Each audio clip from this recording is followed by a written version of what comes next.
Student, in previous class we have completed some topic which are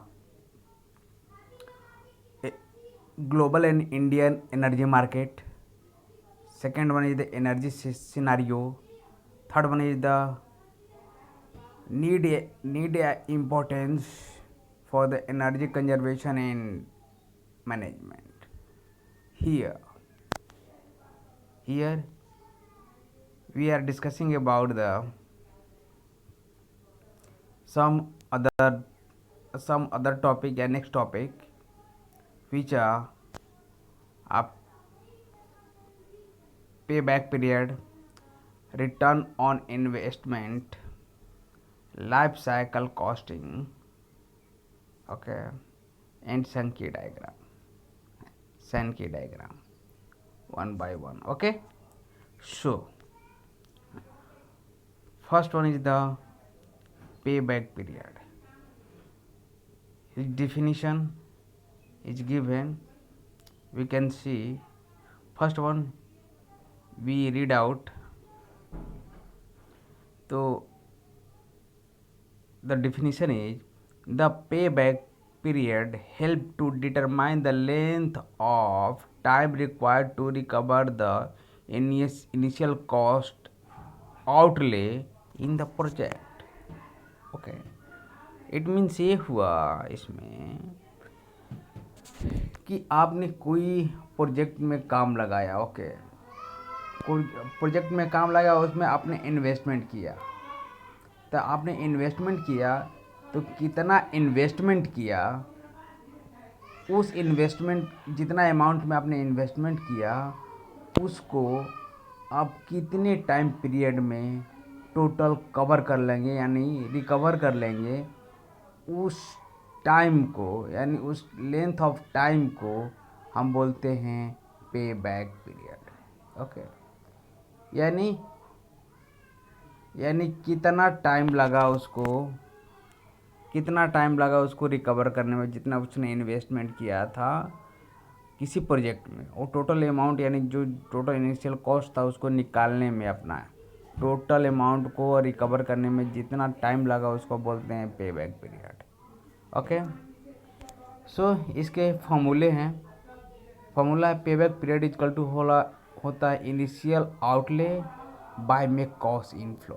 okay, initial outlay means हुआ ये कि आपने initial में कितना इन्वेस्टमेंट किया. ओके, और कैश इनफ्लो यानी उस प्रोजेक्ट में बाय में कैश इनफ्लो यानी उस प्रोजेक्ट में आपने कितना व्यय किया, कितना पैसा आपने डाला टाइम टू टाइम. ओके, तो ये हुआ आपका payback period. Okay, initial outlet by में कैश इनफ्लो. इसके सब मेरिट है. ओके, तो first one is merit, it's the very simple to calculate and easy to understand. Okay, ये आप इसके थ्रू आप ये निकाल सकते हैं, कैलकुलेट कर सकते हैं सिंपल वे में कितना हमारा टाइम लगेगा और टाइम के अनुसार हमको कितना, जैसे हमने इन्वेस्टमेंट किया है जितना पैसा, उसको हम इजी वे में कितने जल्दी हम उसको क्या कहते हैं रिकवर कर लेंगे. ओके, जल्दी से हम कैलकुलेट कर लेंगे. दूसरा है this method is helpful to analyse risk. अगर हमने इन्वेस्टमेंट किया है किसी प्रोजेक्ट में, उसमें कितना रिस्क है, क्योंकि टाइम के साथ जैसे जैसे टाइम बढ़ता जाता है रिस्क क्या होगा उसका बढ़ते जाता है. जैसे टाइम बढ़ेगा उसका कॉस्ट बढ़ते जाएगा. ओके, तो वो जैसे जैसे टाइम बढ़ेगा वैसे उसका रिस्क बढ़ते जाएगा. जैसे जैसे टाइम के साथ कॉस्ट बढ़ेगा, कॉस्ट के साथ उसका रिस्क बढ़ता जाएगा. ओके, तो हम उसको भी एनालाइज कर सकते हैं. Okay, third one is it is the beneficial for industry where investment become obsolete very quickly. अगर कहीं भी अगर आपका बहुत, जैसे कोई भी इंडस्ट्री है, ओके, उसमें बहुत जल्दी आपको इन्वेस्टमेंट करना है. ओके, बहुत जल्दी इन्वेस्टमेंट करना हो तो इस मेथड के थ्रू यानी पेबैक पीरियड मेथड के थ्रू आप कर सकते हैं. ओके, नेक्स्ट वन है आपका it measure the quality of project. Okay, and it measure the liquidity of the project. Liquidity इसमें हुआ कि कितना उसमें पैसा आपने लगाया, कितना पैसा उसमें है, ओके, कितना पैसा उसमें है लगा हुआ है, यानी it measure the liquidity of the project, okay, यानी कितना पैसा उस प्रोजेक्ट में लगा हुआ है, आप इसके थ्रू क्या कर सकते हैं, मेजर कर सकते हैं। ओके, सेकेंड टॉपिक है आपका रिटर्न ऑन इन्वेस्टमेंट। ओके, तो रिटर्न ऑन इन्वेस्टमेंट ये हुआ, तो first upon read out the definition. Okay, तो return of investment is the financial ratio used to calculate the benefit of an investor will receive in a relation to their investment cost। okay, it आगे full stop, it is most commonly measured as a net income divided by the original capital cost of the investment। Okay, देखिए, एक कुछ return of investment ये हुआ कि आपने investment किया कहीं पे, कोई भी प्रोजेक्ट में आपने पैसा लगाया, तो उससे आपको रिटर्न कितना मिला, यानी कितना बेनिफिट मिला, ओके, कितना वहाँ से आपका इनकम हुआ। तो वो जो रिटर्न इनकम हुआ, जो आपका बेनिफिट हुआ, वही कहलाता है रिटर्न ऑफ इन्वेस्टमेंट, ROI। अगर ROI अगर बहुत अधिक होगा, यानी अगर हायर होगा, तो आपको वहाँ पर जो इनकम होगा वो मैक्सिमम होगा, मतलब बहुत अधिक आपको पैसा आप अर्न करेंगे। ओके, तो ये है आपका ROI, यानी कितना बेनिफिट हो रहा है, कोई भी इन्वेस्टमेंट के बाद कितना बेनिफिट हो रहा है, उससे आप क्या कर सकते हैं, वहीं आपको शो करेगा क्या बेनिफिट, ही वो क्या कहलाता है, रिटर्न ऑफ इन्वेस्टमेंट। ROI का फॉर्मूला है जिसको हम बोलते हैं ROI इजकल टू होगा, यानी return of investment equal to होगा नेट इनकम बाय में कॉस्ट ऑफ इन्वेस्टमेंट, या ROI होगा इन्वेस्टमेंट गेन बाय में इन्वेस्टमेंट बेस। एग्जाम्पल है, आप देख सकते हैं कि मान लिया क्वेश्चन है, an investor purchase a property A which is value at 50,000, नहीं 5 lakh, okay sorry 5 lakh,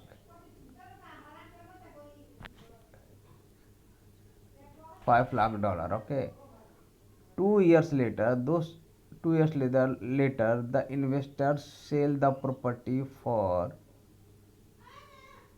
10 lakh dollar. Okay, तो पहले क्या था, वो 5 लाख डॉलर में उसने कभी परचेज किया था प्रॉपर्टी को, और उसने 10 लाख डॉलर में क्या किया, बेचा। ओके, तो कितना उसको प्रॉफिट हुआ, तो जितना प्रॉफिट हुआ, यानी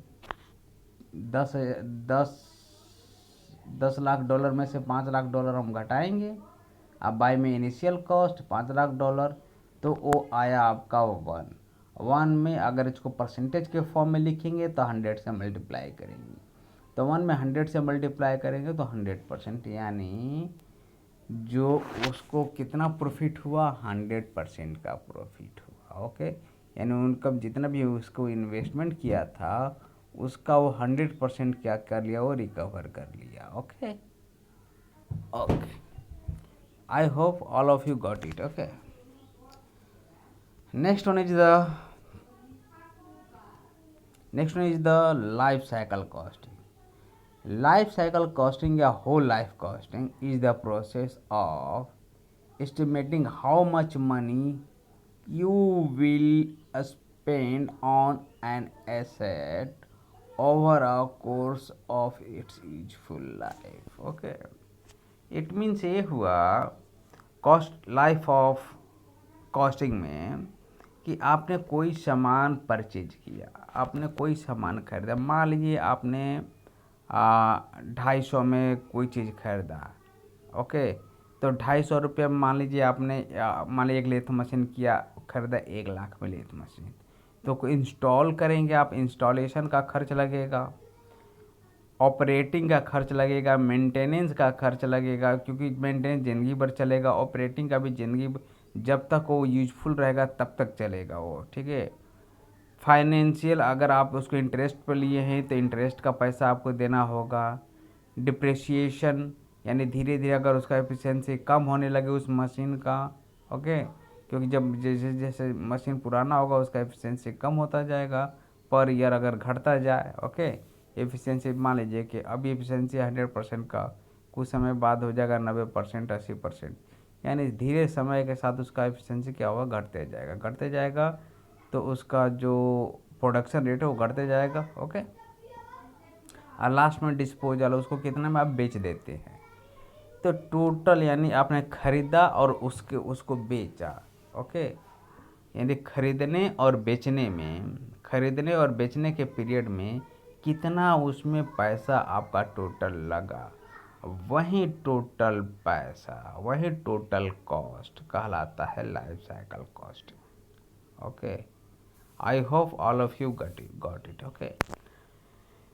तो आप यहाँ पर देख सकते हो, इसको हम बोलते हैं लाइफ साइकिल कॉस्टिंग या whole life costing. It is the process of estimating how much money you will spend on a asset over the course of its useful life, यानी उसकी यूजफुल लाइफ, यानी जब तक वो काम करेगा, कोई भी आपने सामान खरीदा, एसेट खरीदा, जब तक भी वो काम करेगा तब तक, जब से खरीदा तब जब तक वो यूजफुल काम करे, यूजफुल है, तब तक में आपने कितना उस पर खर्चा किया टोटल, वो कहलाता है आपका टोटल खर्चा।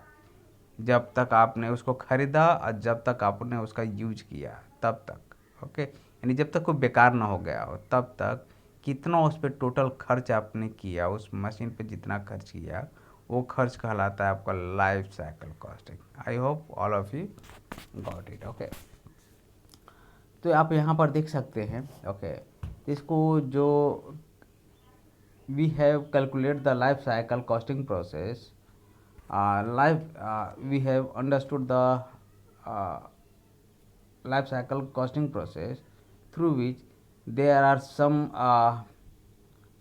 some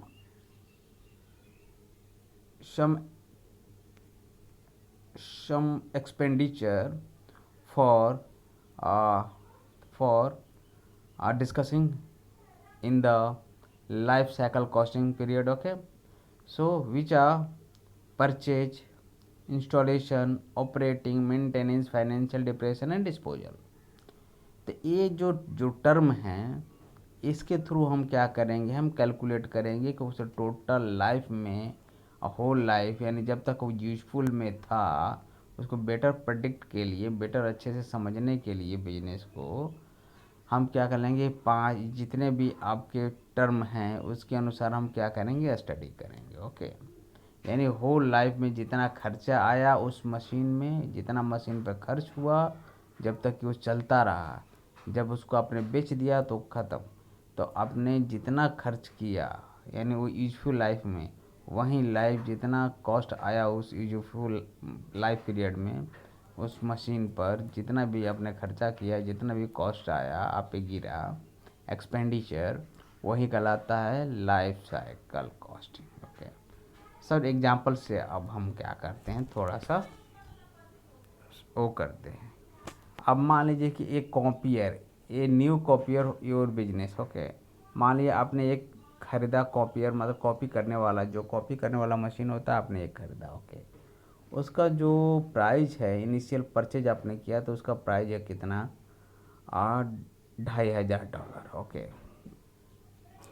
अब इंस्टॉलेशन खर्च लगा, इंस्टॉलेशन खर्च पे आपका खर्च कितना हुआ, आपका $75, ओके। जैसे यूएसपी ने एडिशनल 75 सेटअप और डिलीवरी के लिए इंस्टॉलेशन खर्च हो गया है, ओके।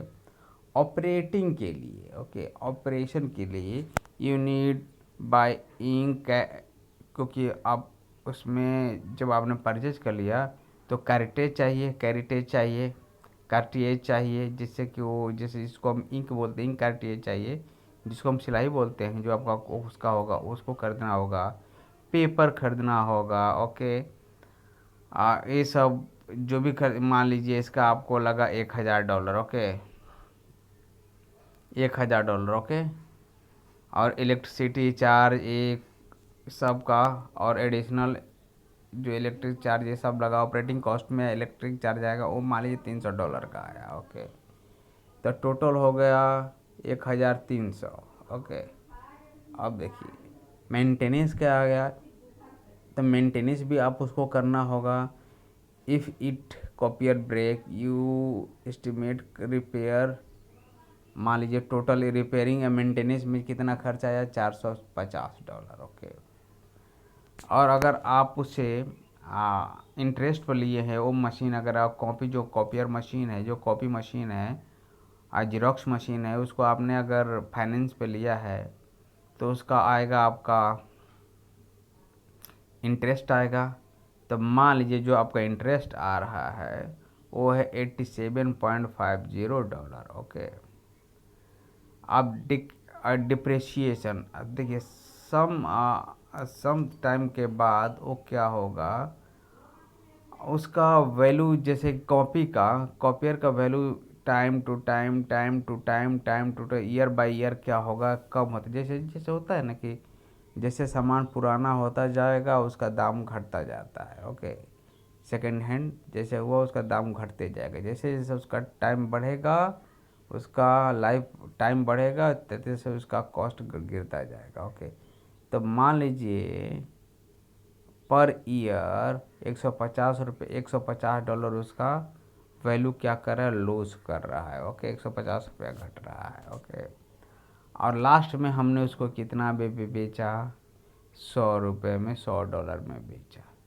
तो अब देख, तो टोटल एक्चुअली हमने we have expend the total, we have purchase, we cost of purchase is $2500 initially, but but copier, but हमने क्या किया, जब बिजनेस करना स्टार्ट किया, उसका यूज करना स्टार्ट किया, प्रोडक्शन करना स्टार्ट किया, यानी हमने कॉपी जीरोक्स करना स्टार्ट किया, तो टोटल जब तक वो जीरोक्स करता रहा तब तक कितना पैसा टोटल उस पर खर्च हो गया परचेज का मिलाकर, वो हुआ आपका 4500, ओके। यानी the purpose of cycle analysis क्या है, लाइफ साइकिल एनालिसिस, यानी इसका पर्पस क्या हुआ कि इसके थ्रू आप एस्टिमेट कर सकते हैं कि कितना उस एसेट पे, ओके, कितना उस एसेट पे हम खर्च करें, या कितना हम उसको कितने हम उस कितने अमाउंट में हम उसको परचेज करें, इसके थ्रू आप एस्टिमेट कर सकते हैं, ओके। लाइफ साइकिल कॉस्टिंग के through, okay.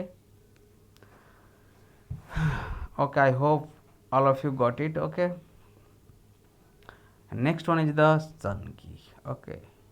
Sankey diagram feature directed arrow that have a width proportional to the flow quantity visualized. If a flow is twice wide of the represent double the quantity, okay. Flow in the diagram can be show energy, material, water, etc. etc. It means ये हुआ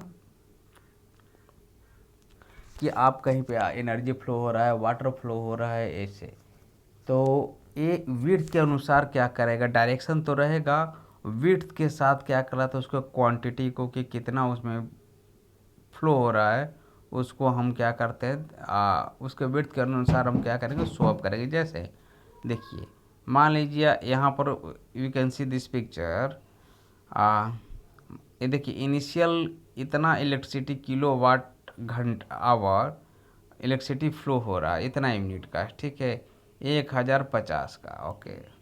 अब ये क्या हुआ, distribute होगा, तो देखिए ये हुआ, ये देखिए ये हुआ अधिक यूनिट, इसका लेंथ कितना हुआ, बहुत अधिक है, विड्थ बहुत अधिक है।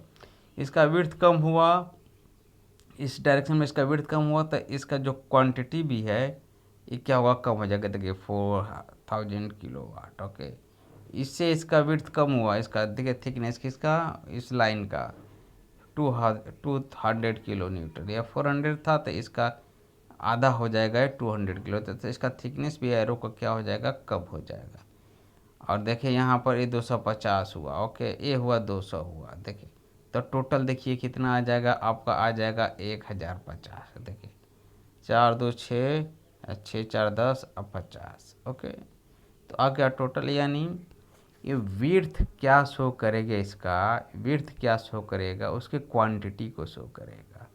यानी अगर विड्थ अधिक है तो उसका क्वांटिटी भी अधिक होगा। डायरेक्टेड जो एरो होगा, एरो का अगर विड्थ अधिक है तो क्वांटिटी भी अधिक होगा। अगर विड्थ जैसे जैसे कम होता जाएगा उसका क्वांटिटी भी क्या होगा, कम होता है। यानी ये फ्लो डायग्राम है, this is the flow diagram. Okay, तो फ्लो डायग्राम के थ्रू हम क्या विड्थ के अनुसार हम क्वांटिटी को क्या करते हैं, रिलेट करेंगे कि अगर विड्थ अधिक है तो अधिक क्वांटिटी फ्लो होगा। अगर मान लीजिए वाटर फ्लो हो रहा है, ओके, तो मान लीजिए अगर बहुत अधिक विड्थ है, उसमें मान लीजिए 10 किलो 10 वाट, ठीक है, 10 मीटर क्यूब पर लीटर, क्या मीटर क्यूब पर लीटर फ्लो हो रहा है। ओके, वाटर फ्लो हो रहा है। वहीं धीरे धीरे धीरे धीरे क्या होगा, अगर वो पतला जाएगा तो 2 हो जाएगा, किसी में 5 हो जाएगा। ओके, तो यानी विड्थ के ये रिप्रेजेंट करता है quantity of flow, it represent the quantity of flow with respect to the width of या thickness of flow diagram. I hope all of you understood. Okay, तो these are the topic we have covered. यानी ये जो आपका unit है, okay, ये unit आपका 5 unit है, तो 5 यूनिट आपका क्या हुआ, कवर्ड हो गया। ओके, 5 यूनिट है किस फॉर, एक मिनट, ये है आपका 5 यूनिट। ओके, तो 5 यूनिट हम कंप्लीट, 5 यूनिट हमारा कंप्लीट हुआ। नेक्स्ट हमारा आएगा आपका 6 यूनिट स्टार्ट करेंगे नेक्स्ट पीरियड पे। Okay, okay, thank you.